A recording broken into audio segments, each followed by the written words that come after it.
हरि ओम। इसके पूर्व हमने कठोपनिषद के पहली श्रृंखला में गीता कठोपनिषद के बारे में कुछ चर्चा किए थे। इस संदर्भ में कुछ पूर्व पक्षी जो हैं, हमारे विरोधी तत्व हैं, वो कुछ प्रश्न करते हैं। बोलते हैं कि ज्ञान की आवश्यकता नहीं है, कर्म करने से, उपासना करने से स्वर्ग की प्राप्ति हो जाएगी। और वो अपना तर्क देते हैं कि संसारी लोग कैसे होते हैं। तो बोलते हैं संसारी लोग कामना ग्रसित होते हैं।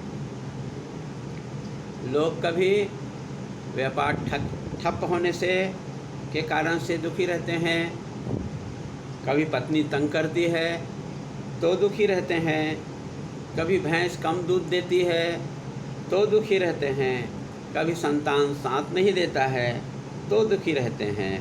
तो जो है इस प्रकार से वो अक्सर दुखी ही रहते हैं।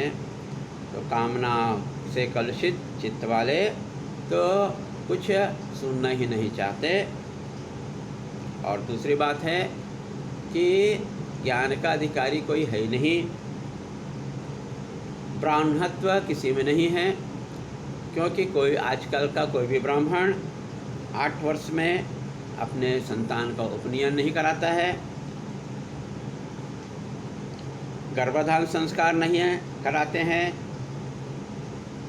और जो भी आ जाए उसे ब्रह्म विद्या पढ़ाते हैं। तो इससे मुक्ति होने वाली नहीं है आपके हिसाब से। और इस जन्म में क्या अगला जन्म सुधर जाएगा, इसकी कोई गारंटी भी नहीं है। आज का व्यक्ति जो दिखता है, वर्तमान में है, उसी को सत्य मानता है, और जो बंधन को सत्य मान रहा है वो कर्म से निवृत्त नहीं होगा। इसलिए इस कठोपनिषद का कोई प्रयोजन नहीं है। कोई भी संसारी अहम ब्रह्मास्मि के योग्य नहीं है। अतः कर्म करने से ही मोक्ष प्राप्त हो सकता है, ज्ञान से नहीं। यह दृढ़ बात जो है पूर्व पक्षी कहता है, और उस पर ये चर्चा आगे बढ़ती है। पूर्व पक्षी आगे कहता है कि कर्म से ही मोक्ष हो सकता है, ज्ञान की आवश्यकता नहीं है।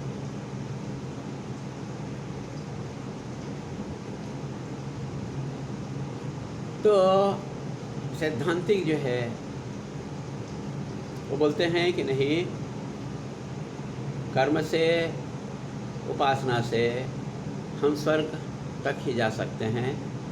कर्म फल को भोगने के उपरांत हमें वापस फिर से पृथ्वी लोक में आना पड़ेगा कर्म करने के लिए, और ये चक्र चलते रहेगा। इस कारण से इस चक्र को भेदना जो है ज्ञान से ही संभव होगा। ये ज्ञान से ही मुक्ति मिलेगी, कर्म से मुक्ति नहीं मिलेगी। चलो इस चर्चा को अगले श्रृंखला में आगे बढ़ाते हैं। ओम नमो नारायणाय। हरि ओम तत्सत।